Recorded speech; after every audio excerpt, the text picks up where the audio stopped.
রাজধানীর সৌন্দর্য ও ফুটপাত দখলমুক্ত করতে টানা দ্বিতীয় দিনের মতো বিশেষ উচ্ছেদ অভিযান চালালো ডিএমপির ট্রাফিক বিভাগ। গ্রেপ্তার ও আর্থিক জরিমানার পাশাপাশি অনেকের বিরুদ্ধে দায়ের করা হয়েছে মামলা। বিশেষ এই অভিযান চলবে আরও 3 দিন। মাহতাব মিনহাজের রিপোর্ট।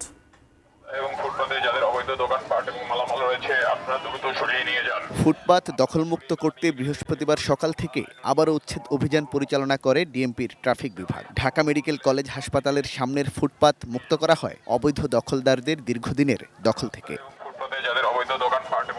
সড়ক ও ফুটপাত দখল করে গড়ে ওঠা দোকানপাটের বর্ধিতাংশ ভেঙে ফেলা হয়। একই সঙ্গে উচ্ছেদ করা হয় অসংখ্য অস্থায়ী দোকান ও ঝুপড়ি ঘর।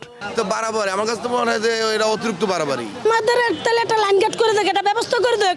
আমাদের ছেলে মেয়ে নিয়ে তো চলতে হবে, খাইতে হবে। অনেককেই করা হয় জরিমানা। এমনকি রাস্তার পাশে অবৈধভাবে পার্কিং করে ফুটপাত দখল করে রাখা কিছু যানবাহন ও অ্যাম্বুলেন্সের বিরুদ্ধেও মামলা দায়ের করা হয়।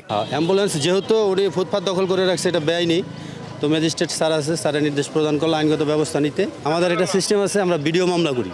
ভিডিও করে তার অপরাধ অনুযায়ী মামলা করে তার বিরুদ্ধে সমন জারি হবে, তাকে নোটিশ প্রদান করা হবে। তবে অভিযানের খবর শুনে অনেকেই দোকান বন্ধ করে গা ঢাকা দেন। স্থানীয়দের অভিযোগ, আবারও দোকানিরা স্থানীয় প্রভাবশালীদের চাঁদা দিয়ে ফিরে আসবেন।